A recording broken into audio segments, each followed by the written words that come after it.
계속해서 하이델베르그 유리문답서 제5주일 내용을 공부해 나가겠습니다. 먼저 로마서 3장 말씀을 몇 절 낭독하겠습니다. 3장 19절부터 31절까지입니다. 우리가 알거니와 무릇 율법이 말하는 바는 율법 아래에 있는 자들에게 말하는 것이니 이는 모든 입을 막고 온 세상으로 하나님의 심판 아래 있게 하려 함이니라. 그러므로 율법의 행위로 그의 앞에 의롭다 하심을 얻을 육체가 없나니 율법으로는 죄를 깨달음이니라. 이제는 율법 외에 하나님의 한 의가 나타났으니 율법과 선지자들에게 증거를 받은 것이라. 곧 예수 그리스도를 믿음으로 말미암아 모든 믿는 자에게 미치는 하나님의 의인이 차별이 없느니라. 모든 사람이 죄를 범하였음에 하나님의 영광에 이르지 못하더니 그리스도 예수 안에 있는 구속으로 말미암아 하나님의 은혜로 값없이 의롭다 하심을 얻은 자 되었느니라. 이 예수를 하나님이 그의 피로 인하여 믿음으로 말미암는 화목제물로 세우셨으니 이는 하나님께서 길이 참으시는 중에 전에 지은 죄를 간과하심으로 자기의 의로우심을 나타내려 하심이니 곧 이때 자기의 의로우심을 나타내사 자기도 의로우시며 또한 예수 믿는 자를 의롭다 하려 하심이니라. 그런즉 자랑할 때가 어디 있뇨? 있을 수가 없느니라. 무슨 법으로냐? 행위로냐? 아니라 오직 믿음의 법으로니라. 그러므로 사람이 의롭다 하심을 얻는 것은 율법의 행위에 있지 않고 믿음으로 되는 줄 우리가 인정하노라. 하나님은 홀로 유대인의 하나님뿐이시뇨? 또 이방인의 하나님은 아니시뇨? 진실로 이방인의 하나님도 되시느니라. 할례자도 믿음으로 말미암아 또는 무할례자도 믿음으로 말미암아 의롭다 하실 하나님은 한 분이시니라. 그런즉 우리가 믿음으로 말미암아 율법을 폐하느뇨? 그럴 수 없느니라. 도리어 율법을 굳게 세우느니라.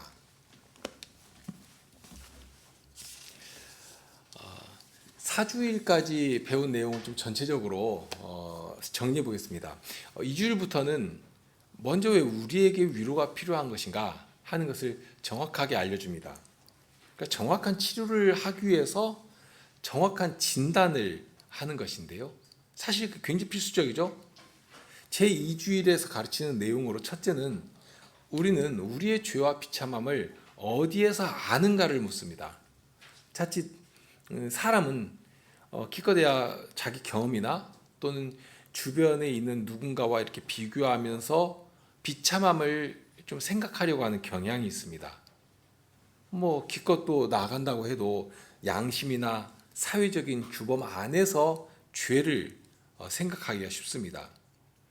그렇기 때문에 그런 흔들리고 턱없는 기준이 아니라 정확한 기준을 가르쳐 주는데요. 그 기준은 하나님의 율법입니다.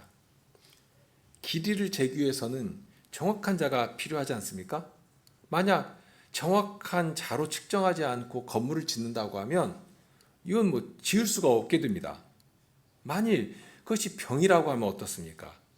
치명적인 질병을 다룰 때는 훨씬 더 정확하고 신중하게 그 기준을 가지고 접근해야 합니다. 우리 형편이 어떤지, 우리가 어떤 상황인지를 정확하게 알아야 하고, 그러기 위해서는 모든 것을 다 비출 수 있을 만한 깨끗한 거울 또는 정확한 기준 앞에 서야 합니다. 사람에 따라서, 사회에 따라서 이리저리 달라지는 기준이라고 하면 어떻게 믿고 그것을 판단할 수 있겠습니까? 사실 우리가 경험적으로도 아는 것처럼 어떤 사회에서는 아주 좋은 일이라고 장려되는 것들이 어떤 사회에 가면 그렇게 나쁜 일이 없다고 정죄하는 일도 많지 않습니까?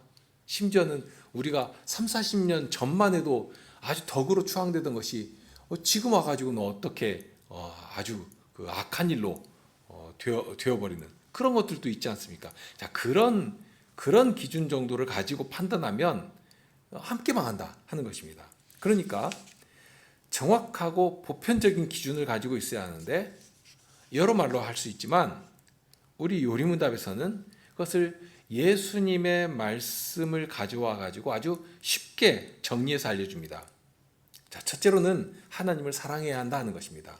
사랑하는데 내 마음과 목숨과 힘과 뜻을 다해서 사랑해야 한다 하고 가르칩니다. 그래서 두 번째로 가르치는 것은 자, 그와 같이 내 이웃을 내 몸과 같이 사랑해야 한다. 이것이 하나님께서 우리에게 바라시는 선하신 뜻이다 하고 가르칩니다. 자, 다만 이게 하나님께서 원하시는 것이구나, 우리를 향하신 하나님의 선하신 뜻이구나 하고 알게 되었는데, 그런데 문제는 그 뜻대로 행할 수 있느냐 하는 부분입니다. 자, 이제 문제가 거기서부터 발생하죠. 하나님을 사랑하고 그처럼 이웃을 사랑해야 하는데, 자, 사실 사랑이라고 하는 말 자체를 싫어할 사람은 없을 것입니다. 다 좋게 생각합니다. 하나님을 모르는 사람도 서로 사랑하고 서로 도우면서 살아가는 그런 사회를 참 이렇게 소망하고, 그런 사회를 이루면 좋겠다, 그렇게 생각합니다. 그런데 정말로 그런 사회를 이룰 수 있겠는가 하고 이제 확인을 하는 것이죠.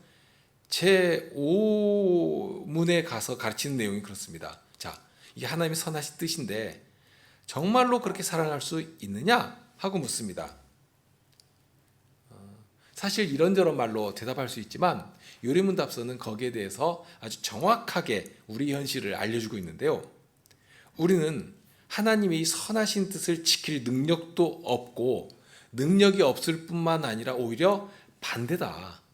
반대로 하나님과 이웃을 미워하는 성향이 있다. 그러니까 처음부터 행할 능력이 전혀 없는 자들이다 하는 우리의 현실을 그대로 들춰서 가르치고 있습니다. 자, 이제 거기서 또 문제가 발생되는데, 자, 하나님의 뜻도 알았고 그런데 그걸 지킬 능력이 우리에게는 없습니다.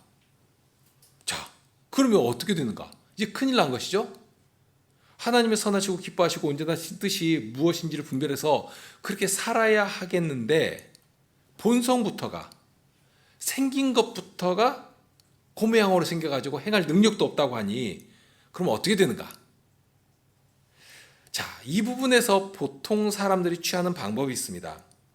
이제 여기서부터 이제 범죄한 사람들의 특징적인 태도가 나오는데요.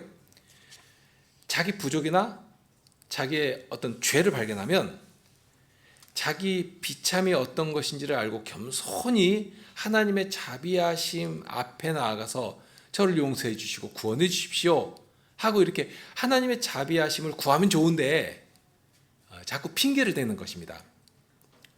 나는 괜찮은데 누가 문제고, 나는 잘하는데 사회가 문제고, 심지어는 내가 그렇게 태어나고 싶어서 태어났는가, 나를 그렇게 지으신 하나님의 문제 아니냐 하고서는 책임을 떠넘기려고 하는 것입니다. 자, 이런 일에 대해서 3주일과 4주일에서는 사람들이 보편적으로 말하는 그 핑계거리들을 하나씩 가져와서 깨부숩니다. 하나님이 사람을 지으셨을 때 처음에 얼마나 의롭고 거룩한 존재로 지으셨는가. 그런데 어쩌다 그것이 파괴되어 버렸습니까? 어쩌다가 그런 지위를 잃어버렸습니까? 사람이 하나님의 말씀을 어기고 마귀와 보타에서 하나님을 대적한 덕분에 결국 사람이 범죄하고 사람이 타락해서 그런 그 상황이 되어버린 것입니다. 그러니까 우리의 허물이 이만큼 크다 하는 사실을 인정할 수밖에 없도록 만듭니다. 그러면서 이제 마지막에 이제 11문에서는 그러면 그렇게 하나님을 불순종하고 반역한 결과 어떤 형벌이 기다리고 있는가 하는 것을 가르칩니다. 하나님께서 죄를 향하신 진노는 천지 만물이 감당할 수가 없거든요. 자, 그러니까 이제 그 부분에서 자칫 하나님은 사랑이 크시지 않은가. 그래서 성경에서도 하나님은 사랑이시라. 이렇게 하나님의 사랑을 말하지 않습니까? 하나님은 사랑이시고. 그러니 그게 사랑이 그렇게 크신 하나님이, 무한하신 하나님께서 인생을 아주 멸망하도록 영원한 저주 가운데 형벌하시는 그런 일을 하실 수가 있겠는가? 그렇다면 어떻게 그런 하나님을 사랑의 하나님이라고 말할 수 있겠는가? 하고 이제 질문하는 것입니다. 이리저리 빠져나가려고 핑계를 대는 것 정도로는 안 되고, 그러니 이제 마지막에 가서 이제 바로 그것을 드는 것이죠. 하나님의 사랑의 속성을 들먹이면서 나름 빠져나갈 궁리를 하는 것입니다. 자, 이런 질문들을 생각해 보면 벌써 수백 년 전 이 하이델베르그 요리문답을 작성하던 당시에도 참 벌써 그런 생각을 했구나. 그런데 오늘날이라고 해서 별반 달라진 것이 없지 않습니까? 수준이 똑같은 것입니다. 사람이 생각하는 것이 그게 그거라 하는 것입니다. 오히려 더 강화되어 가죠. 그렇기 때문에 어떤 식으로까지 발전하는가 하면 꼭 구원이 하나님께만 있는 것인가? 하나님께서 구원해 주셔야만 되는 것인가? 하나님이 사랑이신데 하나님의 본성상 사람을 그렇게 두렵게 징계하고 영원한 저주 가운데 떨어뜨릴 수가 있으신 것이냐 하고 하나님의 이 사랑의 속성을 근거로 해가지고 지옥도 죄악에 대한 저주도 그저 우리를 좀 조심하라고 하시는 것이지 진짜로 형벌하시는 것은 아니다 하고서는 슬쩍 떠넘겨 버리도록 만듭니다. 말 그대로 공갈 협박으로 만들어 버립니다. 겁주려고 하는 말씀이지 정말로 벌 주려고 하시는 것은 아니다 하는 것입니다. 그래서 어떤 존경받는 개신교회 목사님은 하나님 우리를 형벌하시는 것이 있고 이 땅에서 그렇죠. 그래서 죄를 짓지 못하도록 하시는 것이지만 죽어서의 형벌, 영원한 지옥의 형벌까지 보내지는 않는 것이다. 적당한 때에 용서하시고 적당한 때에 거두시는 것이다 하고 가르치기도 했습니다. 그러니까 마치 부모가 자녀들을 윽박지를 때 좀 감정이 격해지면 좀 과격한 말도 심한 말도 뱉지 않습니까? 자녀가 나쁜 길로 가면 안 되니까 막 다리 몽댕이라도 그냥 분질러 버린다 하는 협박을 하는 것이지만 정말로 자녀의 다리를 분질러 버릴 그 부모가 어디 있습니까? 이제 그런 말도 한단 말입니다. 마치 그런 식으로 하나님도 실은 지옥의 형벌을 내리실 마음이 전혀 없는데 죄 지으면 나쁜 짓이니까 그러니 죄 짓지 않게 하려고 좀 무서운 말로 그렇게 하시는 것이다 하는 식으로 가르치는 것입니다. 우리가 후에도 생각하겠지만 그런 식으로 하나님의 말씀을 가볍게 생각하게 하고 하나님의 죄에 대한 진노를 가벼이 대하도록 만들고 그러니 죽어서도 여전히 기회가 남아있을 것이라는 어떤 기대를 가지도록 만들면 어떻게 되겠습니까? 로마 가톨릭도 그런 식으로 가르치지 않습니까? 연옥이라고 하는 것을 성경에도 없는 아주 교묘한 이론을 만들어가지고 그러니 사실 그 사람은 죽어본 사람이 없기 때문에 죽지 않은 이상해야 어떻게 죽음 이후의 세상에 대해서 알겠습니까? 우리는 다만 성경에서 가르쳐 주시니까 성경에서 가르쳐 주신 그 말씀을 믿는 것 아닙니까? 그러니까 아무도 경험적으로 아는 사람은 없는 것입니다. 그러니 죽어본 다음에 혹시라도 그 가르침처럼 기회가 있다면 얼마나 더 좋겠는가 하는 그런 생각을 하는 것이죠. 하나님께서도 혹시라도 그리하실 것 아닌가. 그러면 사람 생각으로는 역시 하나님은 참 자비하신 분이시다. 그냥 멸해버리시는 것이 아니라 끝까지 기회를 주시는 것이구나. 참 사랑이 크신 분이시구나 하고 좋게 생각할 수도 있을 것입니다. 그런데 막상 죽어보니까 그런 기회가 남아있지 않단 말입니다. 다 사라져버립니다.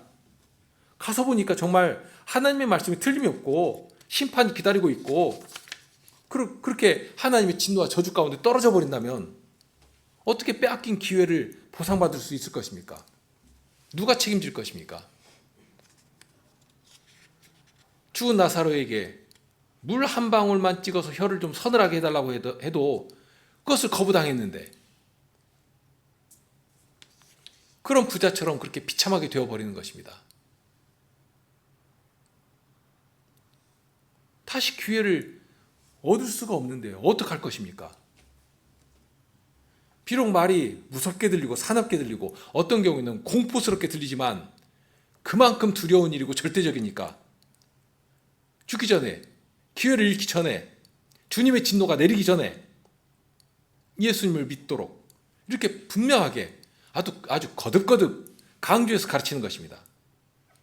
하이델베르그 요리문답의 가르침이 그렇습니다. 사람 좋자고 이런저런 핑계를 대고 요령 피우면서 빠져나가려고 하지만 아니다. 그거 거짓말이다. 거기 속지 말라. 다른 길 없다. 절대 없다 하고 분명하게 가르치는 것입니다. 그런 다음에 이제 5주일에 와서 자, 그럼 뭐냐? 어떻게 해야 하느냐? 하고 가르치는 것입니다. 다른 길이 혹시라도 있다면 이렇게 강하고 분명하게 말씀하실 필요가 없지 않습니까? 그런데 다른 길, 예수님께서 하신 말씀처럼 나로 말미암지 않고는 아무도 아버지께 올 자가 없다 하고 말씀하셨고요. 사도도 전한 말씀이 있죠. 다른 복음을 전하면 저주를 받는다. 사도행전 4장 12절에 보면 이런 말씀을 하십니다. 다른 이로서는 구원을 얻을 수 없나니 천하 인간의 구원을 얻을 만한 다른 이름을 우리에게 주신 일이 없음이니라. 다른 이름을 주신 일이 없다. 다른 복음 없다. 이게 생명이거든요. 그렇게 전해야 하는 것입니다. 이 사실을 분명하게 알아야 합니다. 자칫 사람들의 논리를 따라서 그러면 예수님을 믿지는 않지만 저 착한 사람, 저 법이 없어도 살 수 있는 그런 사람들 있지 않습니까? 뭐 오히려 그에 비해서 교회 다닌다고 하는 사람들이 정말 사기꾼들이 더글더글하고요. 그러면 예수 믿지 않았지만 저렇게 착한 사람, 저런 선한 사람도 지옥 간다는 말이냐? 하고 공격적인 질문을 하기도 하는 것입니다. 어떤 경우에는 예전 기독교가 들어오기 전에 살던 우리 조상들에 대해서는 어떻게 할 것이냐 하는 질문도 하고요. 어떤 성경 가르치는 유튜브 채널 그 제목에 보니까 이순신 장군도 지옥에 갔나요? 뭐 이런 제목이 붙어 있던데요. 정말 그렇게 따지듯이 묻는 것입니다. 그리고 사실 그런 질문을 이렇게 대하게 되면 대단히 좀 난감하죠. 어떻게 대답해야 되지? 하는. 만일 그런 질문을 하는 사람이 무엇인가를 알고 싶어서 그런 질문을 한다면 정말 선한 마음을 가지고 우리 안에 주신 그 선한 일에 대해서 정말 즐거이 대답할 수 있어야 할 것입니다. 오냐고 겸손한 태도로 무슨 말을 해야 할 것인지를 늘 준비하고 있어야 되고요. 그런 일에 대해서 묻는 사람이 있다면 정말 우리에게 주신 그것을 아주 겸손하게 전할 수 있어야 합니다. 그러나 그 이전에 사도가 로마서 1장에서 가르친 말씀처럼 하나님을 알만한 것이 다 담겨 있지 않습니까? 자연 만물 가운데도 담겨 있고요. 무엇보다도 우리 본성 속에 켜켜이 담아 있으니까 그것만 가지고도 나는 그거 몰랐다. 전혀 몰라서 못 믿었다. 이렇게 핑계할 수 없다는 것입니다. 다만 우리는 모르는 것, 특히 우리가 주의할 것이 아무개는 믿지 않았으니까 지옥 같다 하고 개인에 대해서 조심 없이 판단하는 그런 말을 하면 안 됩니다. 우리에게는 그런 심판의 말을 할 자격을 주신 일이 없습니다. 그러면 우리에게 주신 자격과 지위는 권리는 뭐냐? 하나님께서 우리에게 주신 거, 이 복음, 이 말씀을 전하도록 하신 것입니다. 전할 때 지금 이 전하는 말씀을 받지 않으면, 이 복음을 듣고 믿지 않으면 그건 망하는 것이다. 하나님께서 정하신 법은 이런 것이다 하고 분명하게 전하는 것입니다. 그러니까 거기까지가 우리가 할 수 있는 최종의 말입니다. 살리고 죽일 권한은 하나님께 있는 것이고요. 판단도 하나님께서 하시는 것입니다. 우리는 주님께서 주신 말씀을 전하는 복음의 증인일 뿐입니다. 그러니 복음을 전하는 것으로 우리 할 소임은 다하는 것입니다. 우리는 심어주신 말만 전하는 것이지 거기서 넘어서 가지고 누구는 어떨 것이다 하고 판단하거나 예단하는 것, 그런 자격을 우리에게 주신 일이 없습니다. 이제 그런 점을 이제 주의해야 하는 것이고요. 그러니 만일 믿지 않았다면 그것은 결국 구원을 얻을 수 없는 것이다 하는 원칙을 말하는 그 이상은 우리가 할 수 있는 말은 없습니다. 그러니 어떤 사람이 복음을 조롱하고 공격하려고 그런 질문을 하면 거기에 대해서는 대립각을 세워가지고 대답할 필요가 하나도 없습니다. 네가 생각하는 대로 생각해라. 너 편할 대로 생각해라 하고 대답해 주면 될 것입니다. 그 사람이 몰라서 그런 질문을 하는 것이 아니지 않습니까? 그런 질문을 한다는 자체가 이미 복음을 들어서 안 것입니다. 이 믿지 않으면 지옥 간다 하는 가장 기본적인 복음을 들어서 안 것입니다. 그런데 듣고 알면서도 믿기가 싫으니까 복음을 아주 조롱거리로 만들려고 그런 교묘한 질문을 만들어서 던지는 것입니다. 그런 사람들 앞에서는 거룩한 것을 개에게 주지 말며 진주를 돼지 앞에 던지지 말라 하신 주님의 말씀처럼 그렇게 우리에게 주신 것을 소중하게 담아두고 저들에게 먹잇감으로 던져주는 그런 일을 피해야 할 것입니다.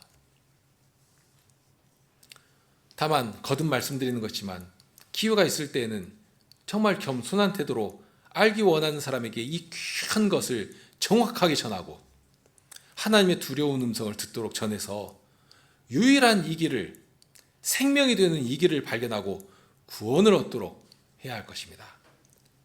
그런 사명이 우리에게 있습니다. 하이델베르그 요리문답은 대상이 약간은 한정적입니다. 복음은 만인에게 열려 있지만 어떤 면에서 하이델베르그 요리문답서는 약간 대상이 한정되어 있는데, 그러니까 믿지 않는 사람에게 전도하라고 전도의 목적으로 작성된 것이 아니라 처음부터 언약의 자녀들을 훈련하고 교육하도록 마련한 교과서와 같습니다. 그러니까 우리 자녀들에게 또는 이 진리를 알려고 하는 사람에게 진리를 잘 전할 수 있는 교재로 이 요리문답책을 사용해야 합니다. 자, 이렇게 사람들이 생각하는 식의 아주 그릇된 시도들을 논리적으로 딱 제거한 다음에 이제 5주일부터는 그 2부로 들어오지 않습니까? 그러니까 1부가 우리의 죄와 비참에 관해서 가르쳤다면 제 2부에 들어와서는 제목부터가 무엇입니까? 우리의 구속에 관하여, 구원에 관하여. 자, 와가지고는 이 진리가 뭐냐, 어떻게 해야 이 죄와 비참에서 우리가 구원을 얻을 수 있느냐 하는 내용을 가르치는데요. 이 전체가 이제 2부가 이제 5주일부터 시작하는데 31주일까지 이어집니다. 문답으로 치면 이게 전체가 이제 129문인데 9문부터 해가지고 85문까지 이어집니다.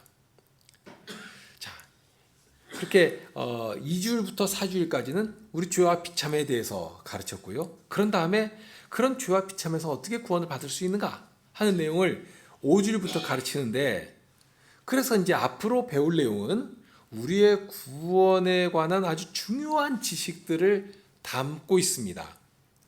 그러면서 그런 내용을 가르칠 때에 사도신경에 요약된 것을 따라서 가르칩니다. 이것이 이제 하이델베르그 요리문답서의 큰 특징입니다. 하이델베르그 요리문답만의 특징이라기보다는 우리 정통교회의 전통이기도 합니다. 이것이 종교개혁 이후에 새롭게 도입된 전통이 아니라 초대교회 이후로 교회가 서고 초기 교회의 질서가 확립되어 갈 때에 처음부터 교회의 귀중한 전통으로 이 사도신경을 따라 가르쳐 왔습니다. 그런 전통이 초대교회에서부터 있었는데요. 근데 로마 교회가 교권을 장악하면서 교회 안에서 이 아주 유익한 중요한 이 질서가 사라져버린 것입니다. 그런 것을 이 개혁자들이 다시 찾아온 것입니다. 그래서 교회는 아주 초기부터 이 사도신경을 세례받기 원하는 신자들에게 또는 유아 세례를 받았지만 아직 그 교회, 그러니까 성찬회원이 되지 못한, 그러니까 공적인 신앙을 고백하지 않은 그런 자녀들에게 우리의 믿는 도리가 무엇인가를 가르칠 때에 우리가 믿는 도리를 입으로, 아까 마음으로 믿고 입으로 고백할 수 있도록 돕기 위해서 그런 용도로 이 사도신경을 사용을 했습니다. 자, 이제 그것을 다시 정상한 자리에 되돌려 놓은 것입니다. 그래서 5주일부터는 사도신경을 중심으로 배울 것인데요.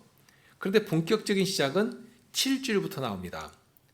그렇게 되면 이제 5주일과 6주일에는 아직 좀 미진했던 내용을 조금 더 이렇게 다루었는데, 미진했다기보다는 우리의 마음을 조금 더 준비시킨 다음에 그 사도신경의 자리까지 나가도록 합니다. 그러니까 사도신경을 배우기 전에 먼저 우리가 준비할 것이 있으니까 그 준비를 하도록 하는 것이 이 5주일과 6주일의 내용입니다. 자, 오늘 12문 하겠는데요. 12문 함께 읽겠습니다.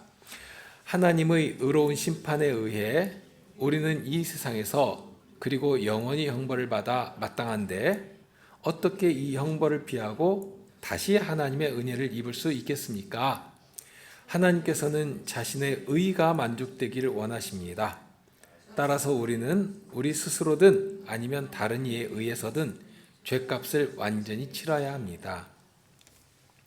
자, 12문에 와서는 이제 해결책을 알려주는 것 같습니다. 11문에서는 하나님의 공의가 죄에 대해서는 최고의 형벌로 다스릴 것을 요구한다 하고 가르쳐서 이거 죄가 정말로 무서운 것이구나. 특히 하나님 앞에서 이 죄를 짓는다는 것이 얼마나 끔찍한 결과를 초래하는 것인가, 이것을 알고 죄를 무서워하고 멀리할 그런 마음을 가지게 하는데요. 자, 12문에 와서는 그러면 그런 무서운 형벌, 죄에 대한 형벌을 피할 수 있는 길이 있지 않을까 하고 이제 질문을 하는 것입니다. 다만 이 질문의 내용을 잘 보면 굉장히 중요한 내용을 함께 생각하도록 안내하고 있는데요. 무엇인가 하면 자칫 우리는 어떤 두려운 일이 있을 때 그 일만을 모면하면 해결되는 것처럼 생각합니다. 이 죄에 대한 형벌도 그렇거든요. 형벌이 있다고 하니 벌만 피하면 될 것처럼 생각을, 벌을 피했으니까 이제 해결되었다 하고 생각하는 경향이 많습니다. 그러니까 잘못을 저질러 놓고서는 잘못한 것을 바로잡고 회복하는 것보다는 당장의 잘못해서 어떤 혼이 날 것만 생각하는 것입니다. 그러니까 벌 받을 것만 생각하고 벌만 안 받으면 되었다 하는 마음을 갖기가 참 쉽다는 것입니다. 이것이 우리만의 특징이 아니라 처음부터 그랬습니다. 가인의 경우를 한번 생각해 보시죠. 가인은 동생을 죽인 후에 하나님께서 가인을 찾아가셔서 동생 아벨이 어디 있느냐 하고 물으시죠. 그런데 가인은 아주 뻔뻔스럽게 대답을 합니다. 내가 알지 못하나이다. 내가 아우를 지키는 자니까. 어떻게 그런, 지금 하나님께서 물으시는 것 아닙니까? 그리고 하나님께서 몰라서 물으시는 것입니까? 어떻게 이렇게 뻔뻔할 수가 있는가? 자, 그런데 그런 가인에게 하나님께서 벌을 내리시거든요. 내 아우의 피를 받았은즉 네가 땅에서 저주를 받으리니, 그러니까 땅의 저주를 말씀하십니다. 사실 가인이 범죄한 죄의 무게를 생각하면 지금 당장에 목숨 끊어버리고 지옥불에 던져 넣으셔도 할 말이 하나도 없는 그런 흉악한 범죄인 아닙니까? 그런데 하나님께서 참으시면서 지금 기회를 주고 계시거든요. 생명을 거두지 아니하시고 무슨 기회를 주시는가? 회개할 기회를 주시는 것입니다. 그러면 하나님께서 이런 말씀을 하실 때 감사하면서 어떻게 해야 다시 하나님의 은혜 가운데로 돌이킬 수 있는가? 정말 자기 목숨이라도 내놓고서 하나님께 어떻게 해야 됩니까? 하고 여쭈어야 마땅할 것인데요. 그런데 가인의 그 다음 말을 보면 하나님께서 말씀하신 이 좀 벌, 땅에서 저주를 받을 것이다 하는 이 벌만 크게 보이고 그 벌 받는 것이 너무 싫습니다. 그러기에 이렇게 말합니다. 가인이 여호와께 고하되 내 죄벌이 너무 중하여 견딜 수 없나이다. 주께서 오늘 이 지면에서 나를 쫓아내시온즉 내가 주의 낯을 배웁지 못하리니 내가 땅에서 피하며 유리하는 자가 될지라 무릇 나를 만나는 자가 나를 죽이겠나이다. 누가 나를 죽이면 어떻게 되죠? 여기서 쫓겨나면 제가 어디로 가야 합니까? 자, 이런 말이 동생을 쳐서 죽인 가인에게서 나올 수 있는 말은 아니잖아요. 우리가 상식적으로 생각해도. 그런데 어떻게 자기 힘든 것만 큰 것입니다. 자기는 동생을 쳐서 죽여놓고서는 누가 나를 죽이면 어떡합니까? 또 나를 이 땅에서 쫓아내시면 제가 어디로 갑니까? 자기 받는 이 벌만 너무 크게 느껴지는 것입니다. 이것이 참으로 악한 죄인의 모습입니다. 형벌만 면할 수 있다면 아무 상관도 없는 것처럼 되어버리는 것입니다. 사람을 죽인 죄라고 하는 것은 동서고금을 따지지 않고 가장 큰 죄에 해당하는 것이고요. 더구나 가족을 살해했다면 어떻게 될 것입니까? 그런 죄를 저질러 놓고 그저 자기 벌만 가볍게 받으면 된다. 자기가 져야 할 책임만 모면하면 된다 하는 생각이 지금 지배하고 있는 것입니다. 반면 다윗의 경우를 보면 이렇습니다. 시편 51편인데요. 주의 얼굴을 내 죄에서 돌이키시고 내 모든 죄악을 도말하소서. 하나님이여 내 속에 정한 마음을 창조하시고 내 안에 정직한 영을 새롭게 하소서. 나를 주 앞에서 쫓아내지 마시며 주의 성신을 내게서 거두지 마소서. 주의 구원의 즐거움을 내게 회복시키시고 자원하는 심령을 주사 나를 붙드소서. 지금 다윗에게 정말로 두려운 것은 범죄한 것 그 자체보다 혹은 그로 인한 무거운 형벌보다 더 큰 두려움이 있는 것입니다. 그것은 무엇인가 하면 나를 하나님 앞에서 쫓아내지 마십시오 하는 것. 그러니까 주님 앞에서 쫓겨나는 그것이 너무 큰 두려움입니다. 이것이 어려운 얘기 아니거든요. 아이에게 가장 두려운 일은 엄마 앞에서 쫓겨나는 것입니다. 사랑하는 연인에게 가장 가혹한 형벌은 사랑하는 사람과 헤어지도록 만드는 것입니다. 다윗에게 가장 큰 두려움은, 가장 큰 고통은 하나님 앞에서 쫓겨나는 일이었습니다. 다른 모든 형벌보다도 더 두려운 형벌은 하나님 앞에서 쫓겨나는 것이고, 그러니 다른 것은 다 괜찮은데 오직 하나, 하나님 앞에서만 쫓아내지 마십시오 하고 구하는 것입니다. 세례 요한의 때를 한번 생각해 보시죠. 바리새인들 또는 사두개인들이 세례 요한에게 세례를 받기 위해서 많이 몰려왔거든요. 그런데 무엇 때문에 세례를 받으려고 한 것인지 아십니까? 마태복음 3장 7절에 보면 이렇게 말씀하는데요.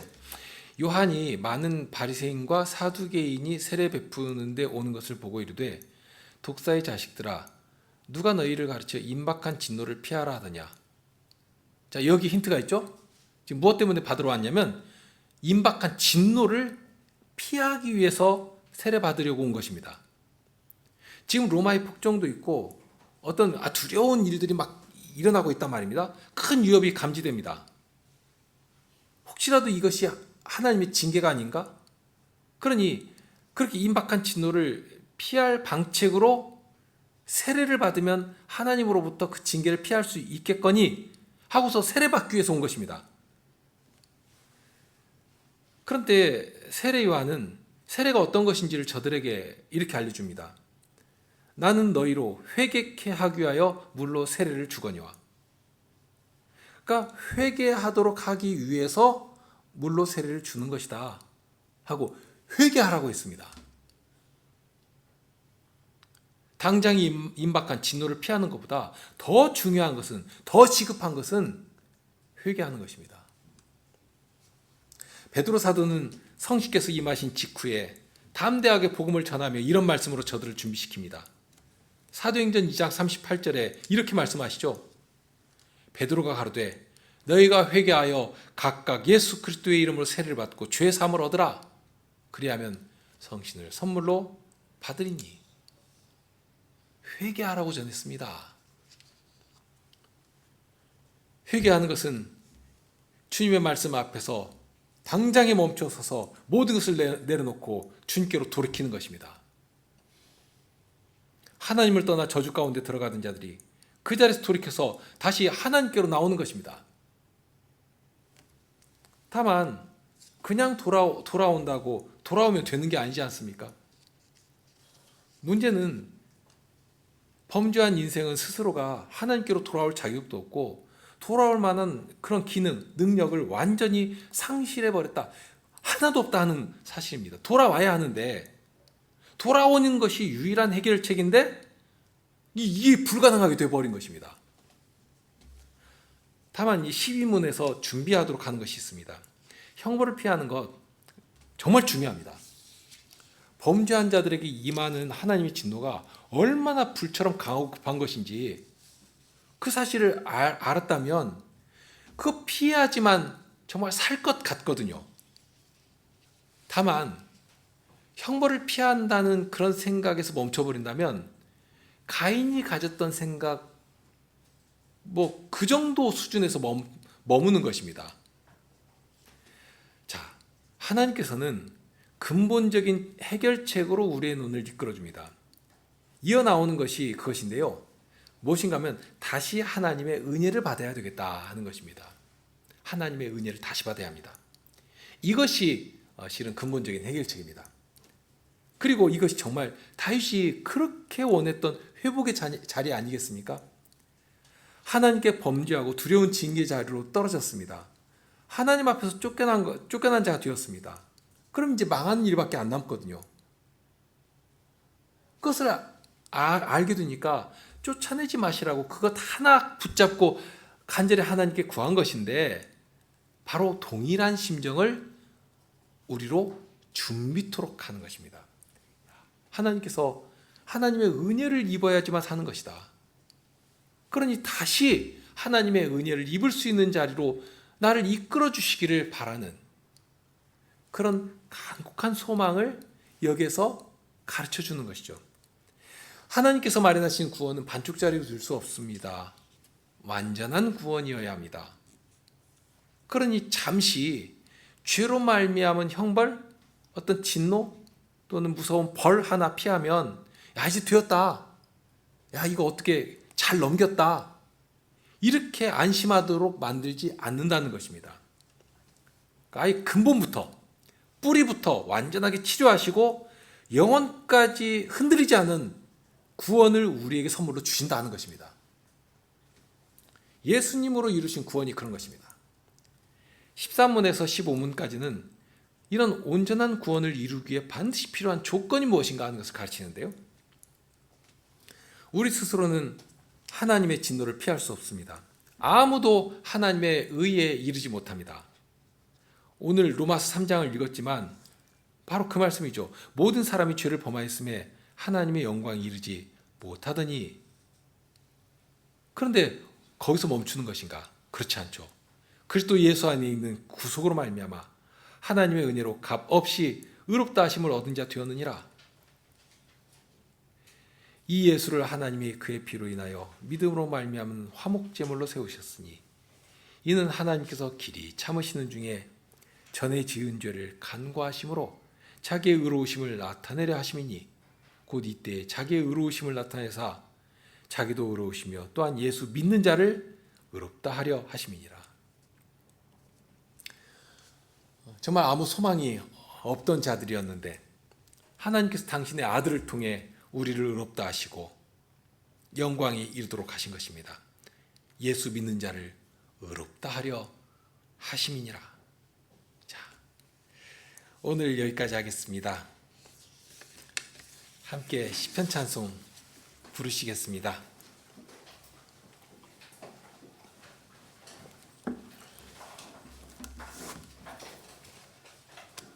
51편 3절과 4절입니다. 3절과 4절입니다.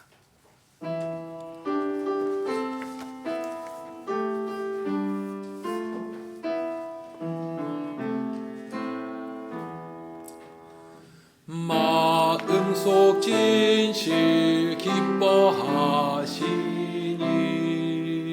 지혜를 깊이 가르쳐 주소서.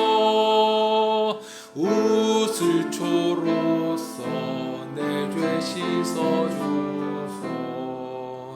죄인이 정결하게 되리라. 깨끗이 나를 씻어주소서. 눈보다 내가 희게 되리이다. 즐겁고 기쁜 소리 듣고서 꺾으신 뼈들 기쁘게 하소서.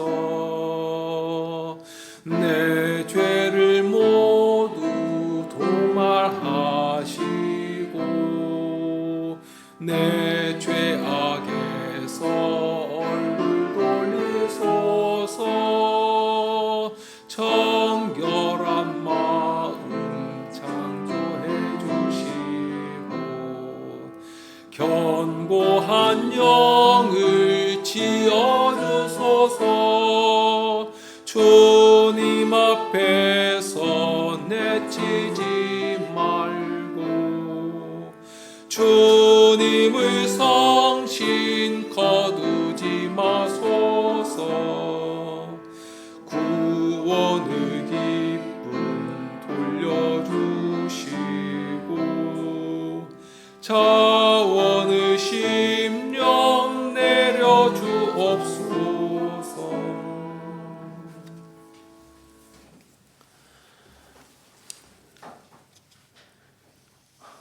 슬픔 가운데 죄를 자백하며 부르짖으면 자비하신 주님께서는 오히려 상하고 통해하는 심령을 기쁘게 받으시며 주님의 구원의 길로 인도하시사 주님 안에서 참된 회복과 자유를 얻게 하여 주십니다. 그러나 죄를 모르고 하나님을 반역한 자들은 그 죄 가운데 모든 것이 썩어 멸망 가운데 떨어지게 될 것입니다. 저희 스스로 의롭게 될 수 없는 자들임을 아시고 예수 그리스도 안에서 이루신 구속을 저에게 입혀주시되 오직 믿는 믿음 그 하나를 요구하시며 모든 믿는 자를 의롭다 하여 주십니다.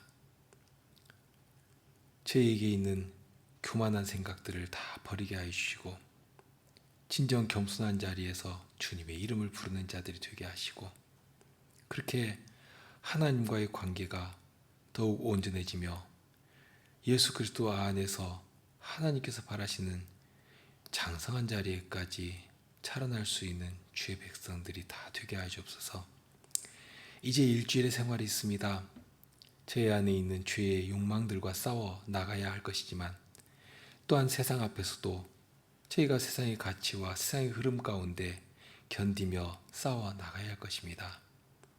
저희가 주님의 이름으로 살아갈 것인즉 주님의 이름을 위하여서 저희를 지혜롭게 하시고 능하게 하시고 구원의 손길로 저희와 항상 함께 하셔서 어디서라도 누구를 만나든지 주님의 이름을 높이며 주님 나라의 영광을 드러내는 주의 백성들이 다 되게 하여 주옵소서.